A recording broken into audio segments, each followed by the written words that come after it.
I grew up in a house where silence had its own sound. It wasn't the kind of silence that comforted you. It was thick, deliberate, something that filled every corner of the room like invisible smoke. My father used to say, "Noise is a sign of chaos." My mother repeated it often, even when her eyes looked tired. So we learned early how to be quiet, how to move softly, how to breathe without being noticed. Our house stood at the edge of a quiet neighborhood. 2 floors, brick walls, painted and faded beige. The kind of home that looked respectable from the outside. Every evening, the curtains were drawn at exactly 6 o'clock. The living room clock ticked with military precision. The hallway smelled faintly of furniture polish, and the old wooden floors creaked like they remembered every secret. My father was not cruel in the way people usually imagine. He didn't shout or throw things. His power came from something quieter, something colder. When he walked into a room, conversation stopped, not because he asked for silence, but because his presence demanded it. When I was younger, I thought he simply loved order, the kind of man who believed everything had its place, even emotions. I didn't realize, until much later, that it wasn't order he loved, it was control. Dinner time was always the same. The sound of cutlery was measured, the conversation limited to questions about school and grades. If my fork touched the plate too loudly, he would pause mid-bite and look at me. Just one look. It felt like a warning written in air. You know better. He had a habit of folding his napkin twice after every meal, precise corners, no wrinkles. I remember thinking that even the napkin feared him. I was 8 when I first learned what silence could do. That night, I spilled a glass of milk during dinner. The liquid spread across the table like a slow-moving river, touching his plate. My mother gasped quietly, already reaching for a towel, but my father didn't move. He just sat there, eyes fixed on me, unmoving. The clock behind him ticked louder than ever. He didn't yell. He didn't lift his hand. He just said, in a tone I'll never forget, "Go to your room. No dinner." I wanted him to yell, to say something, anything, but he didn't. His silence said enough. From that day, I began to fear stillness. Every quiet moment in that house carried weight, as if the walls themselves were waiting for me to fail again. My mother tried to soften things. She would sneak bread or an apple into my room later, whispering, "Don't tell your father." I used to think she was helping, but over time I realized she was just another part of the silence, complicit in it, keeping it alive by never confronting him. Years passed like that. Quiet mornings, quiet punishments, quiet prayers. I learned to predict his moods not by words but by sounds. The pace of his footsteps on the stairs, the way his belt buckle clinked when he removed it at night, the precise cough he made before giving an instruction. Every sound had meaning. Every silence had danger. Once I brought home a drawing from school, a picture of a sun and 2 figures holding hands. My teacher had written, "Well done," in red ink. I was proud, foolishly so. I placed it on the table during dinner, hoping for something, approval, maybe. He looked at it for a few seconds, then folded the paper in half, placed it beside his plate, and said, "You're not in school to draw. You're there to learn." That night, I tore the picture into pieces before going to bed. The sound of the paper ripping echoed in my room, strangely satisfying. It was the only noise I was allowed to make. Looking back now, I think that was the first time something inside me started to fracture. The kind of break you don't hear right away, the kind that takes years to notice. There were moments, though, when I caught glimpses of something softer in him. Once I woke up late at night and saw him sitting in the living room, staring at nothing, the lamp casting a weak yellow circle around him. His hands were folded, his shoulders slouched slightly. For a brief second, he looked tired, human. But when he noticed me, he straightened up instantly and said, "Go to bed." By the time I turned 12, silence had become my second language. I could go an entire day without saying more than a few words. My teachers described me as quiet, obedient, respectful. They didn't know that obedience was survival. Sometimes I wondered if he even loved me, or if love, in his world, was something you earned through discipline and control. But I kept trying. I learned to polish my shoes until they reflected light, to sit straight, eat slowly, speak when spoken to. I learned to disappear inside a house where nothing was allowed to be loud, not even pain. And yet, sometimes, late at night, I'd hear sounds from my parents' room. Arguments, muffled and short, my mother's voice rising and then fading. His silence always won in the end. That was the sound I grew up with, the sound of control, the sound of obedience, the sound of silence. By the time I turned 14, I had become almost invisible in my own home. It wasn't that my father ignored me, he saw everything. It was worse than that. He saw too much. Every move I made felt like a test. Every word I spoke, a risk. Our home still looked the same. Polished furniture, lined books, perfect curtains. But beneath that surface, I could feel something shifting, like the faint creak of a floorboard before it breaks. He had started to involve me more in his rules of order. I had to wake up before him, make sure breakfast was ready, clothes ironed, shoes lined in perfect symmetry by the door. I didn't hate the chores. I hated the silence that came with them. The kind where your own breathing sounds like guilt. My mother moved through the house like a shadow.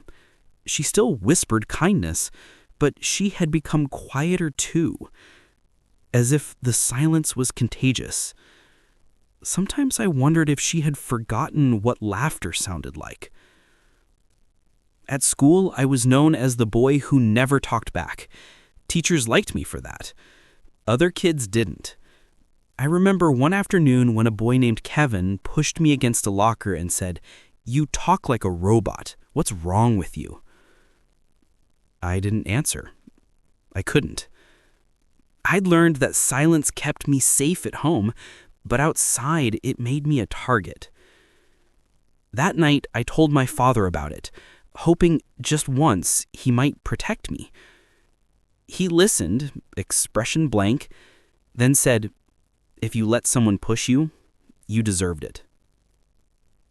It wasn't anger in his voice. It was disappointment, something sharper, colder. He didn't raise his hand. He didn't need to. His words did the job. I went to my room and sat there, staring at the wall for hours. That was the night I realized that in his world, weakness wasn't something to fix. It was something to punish. Days bled into months. I became quieter, more precise, more perfect. The things he wanted, I gave. The things I wanted, I buried. But perfection is exhausting. I remember one Sunday morning vividly. The sunlight was spilling into the kitchen, and my mother was humming softly, the first sound of peace I'd heard in weeks. I was setting the table when I dropped a spoon. It hit the floor with a metallic clang, a sound that seemed too loud, too alive. He appeared almost instantly. The room went still. I could feel his eyes on me, not angry, not even disappointed, just measuring. He walked over slowly, picked up the spoon, and placed it back on the table. Then he said quietly, "You're getting careless." He didn't shout. He didn't need to. The silence after his words felt like punishment enough. That night, I dreamt of noise. Laughter, music, rain. When I woke, the world felt emptier than before. I started spending more time in the backyard, pretending to help with chores just to breathe freely. I'd watch the sky change colors as the sun went down, oranges bleeding into purples, and think about what it would be like to live in a house where silence didn't mean fear. Once my father caught me standing there and asked, "What are you doing?" I said, "Just looking." "At what?" "The sky." He paused. "You have too much time to think. Thinking leads to mistakes."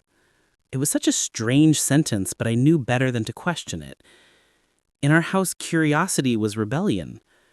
That winter was cold, the kind that made the walls groan and the windows fog. He had begun working later hours, but his rules never slept. I remember sitting by the fireplace one evening, sketching quietly in a notebook. My mother was in the kitchen. The house was dim and peaceful. For once I felt something like warmth, until he came home early. He saw the sketch, a rough drawing of our family at the dinner table. Nothing disrespectful, nothing wrong, just real. My father sitting tall, my mother small beside him, and me, distant, shadowed. He looked at it for a long moment. Then his hand moved, slow, deliberate, and he tore the page in half. He said, "Art is for people who have nothing better to do." And then he left. That night, I didn't sleep. I sat in the dark, staring at the torn paper pieces scattered on the floor. They looked like something broken that could never be fixed. Like us. I started noticing things after that. The way my mother's eyes flickered when he entered a room. The way she apologized before he even spoke. The way my reflection in the mirror looked older than I was. I stopped drawing. I stopped talking. I stopped being. But silence, no matter how well practiced, has limits. It starts to echo. And sometimes the echo becomes a scream no one hears. One evening when I was 15, I came home late from school. The bus had broken down, and by the time I reached home, it was dark. The moment I opened the door, I knew. He was waiting. The living room was dim, a single lamp throwing a warm but menacing glow across his face. "Where were you?" he asked.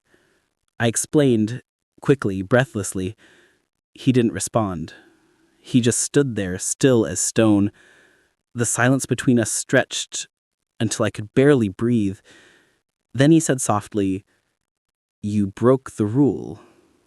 He didn't have to name which one. I knew. Home before sunset. Always. He didn't raise his hand that night, but something else happened. Something worse. He turned and said, "I'm disappointed in you, Daniel." That word, disappointed, burned more than anger ever could. When he walked away, I stood there for a long time, frozen in the half-light. The silence around me wasn't peaceful anymore. It was violent. That was the night I realized that silence could punish too, just without leaving marks. By 16, I had mastered silence the way some boys mastered sports. It wasn't just a habit anymore. It was survival. Words had consequences. Questions had weight. Even laughter felt dangerous, as if it could trigger something I didn't understand. But silence gave me control. The more I obeyed, the less he noticed me. The less he noticed me, the safer I felt. It was a trade I accepted without thinking. Freedom for peace. Our home still looked perfect.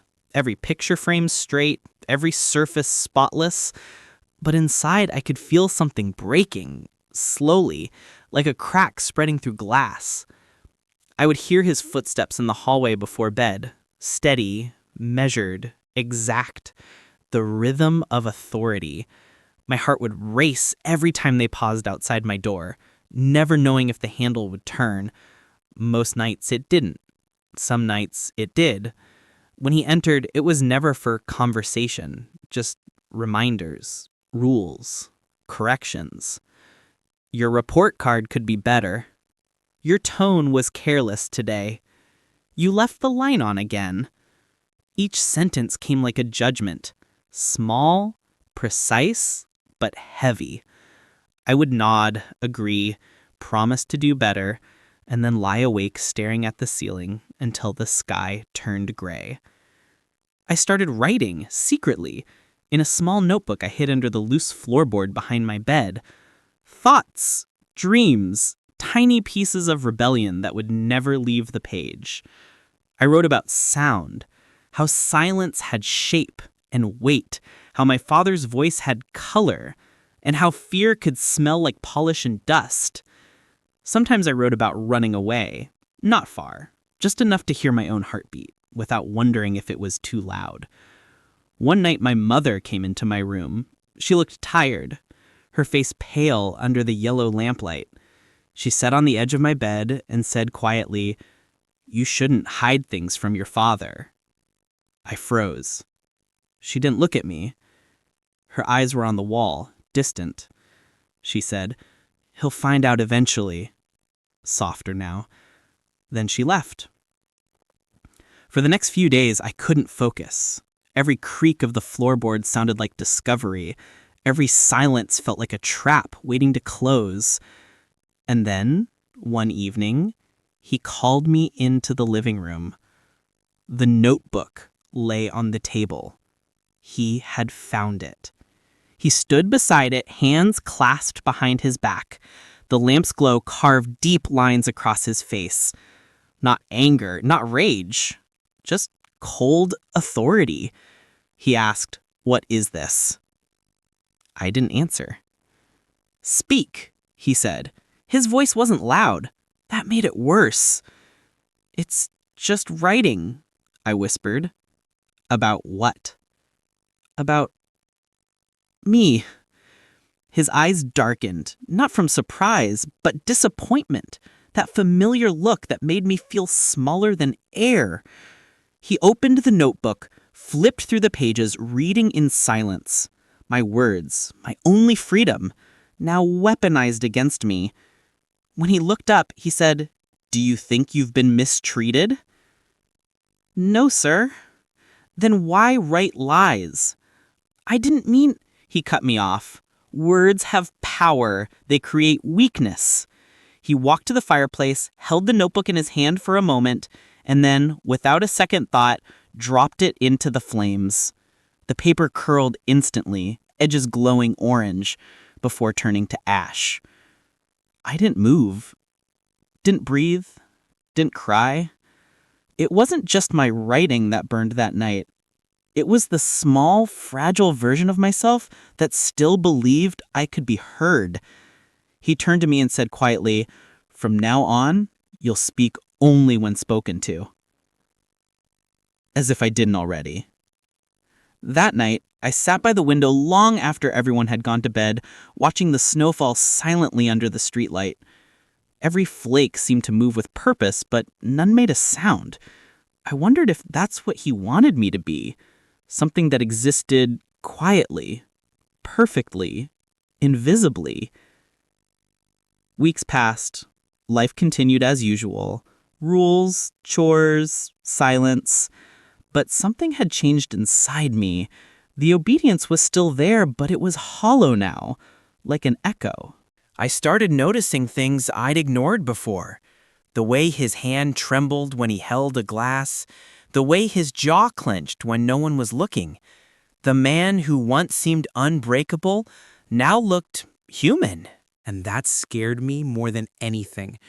Because if he was human, then everything he'd built, the silence, the control, the fear, could fall apart. And if it could fall apart, then what was I supposed to believe in? One evening, I came home to find my mother crying in the kitchen. She didn't hide it this time. I wanted to ask what happened, but before I could, he walked in.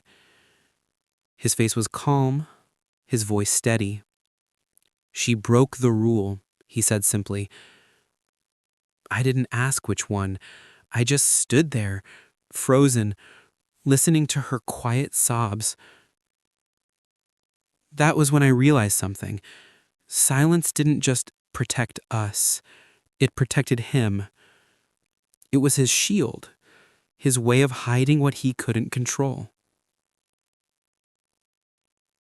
The next morning, I looked in the mirror and didn't recognize myself. My eyes were hollow, my reflection obedient. I thought about all the things I wanted to say, the things that would never leave my mouth. Then, For the first time, I whispered to myself, quietly, trembling, "No more." The words barely existed, but they were mine. And that was enough to start something dangerous. That night, when he told me to sit at the dinner table, I didn't move right away. It was a small act, barely noticeable, but in that house, it was a crime. He looked at me, expression unreadable. "Daniel," he said slowly, "I told you to sit." I met his eyes for the first time in years, and then, without meaning to, I said softly, "I heard you." The silence that followed was the loudest sound I'd ever heard. He didn't shout. He didn't strike. He just stared at me, as if seeing a stranger in his own home.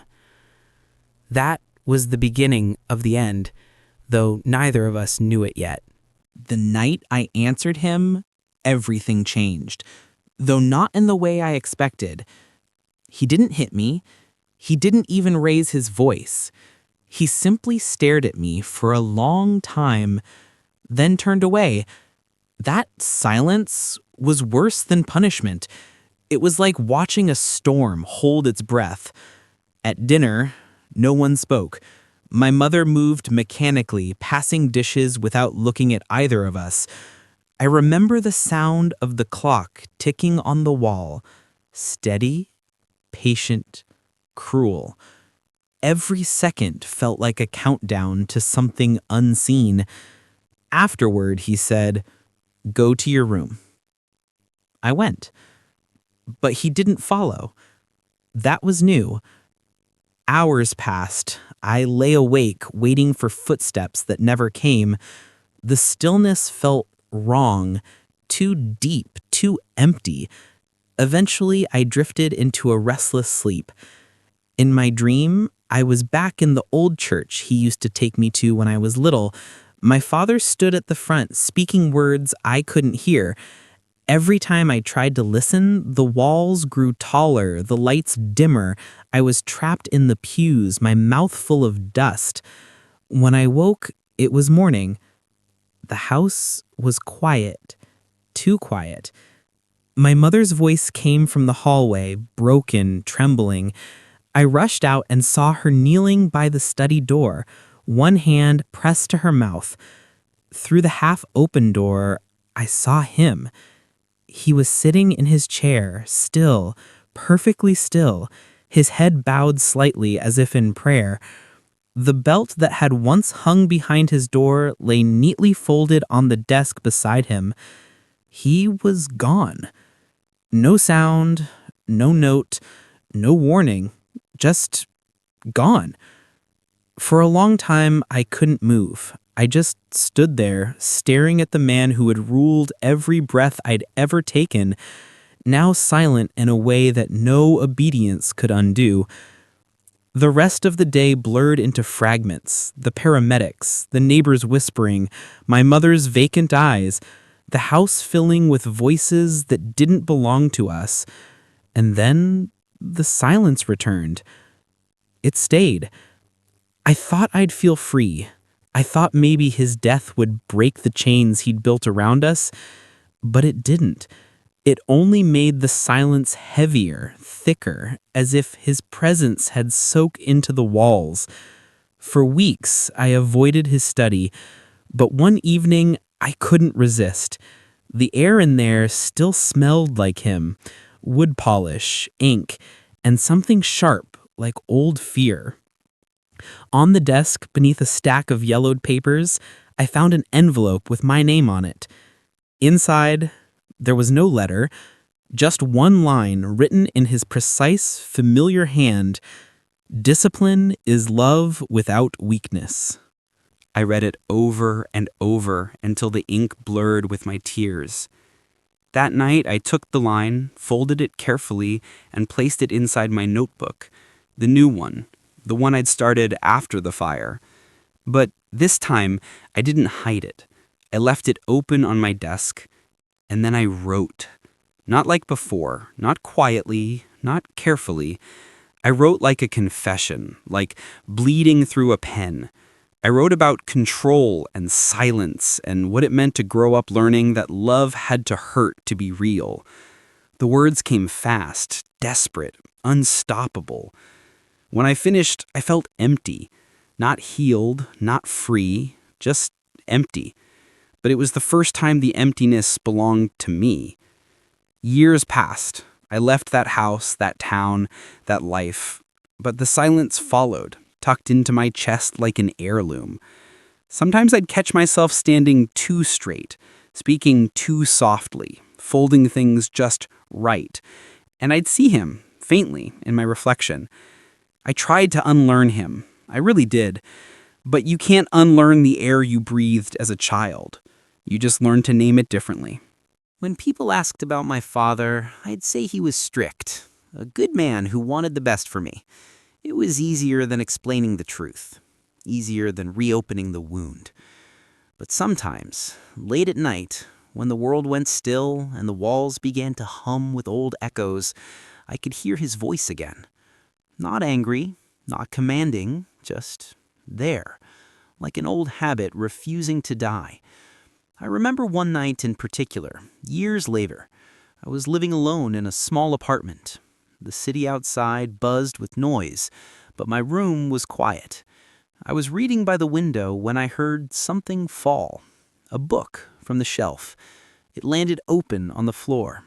My eyes caught a line I'd underlined long ago, from a poem I'd never finished. Some silences are inherited, like blood, like fear. And I thought, maybe that's what he left me. Not his rules, not his discipline, not even his love. Just silence. A silence I would spend the rest of my life trying to rewrite. That night, I picked up my pen again. For the first time in years, I didn't write about him. I wrote about myself. About the boy who once thought obedience was the only way to be loved. About the man who finally understood that silence could be louder than any scream. When I finished, I looked out at the city. Lights flickering, cars whispering through wet streets, and I whispered something to the darkness. I forgive you. It wasn't for him. It was for me. And for the first time, the silence didn't answer back.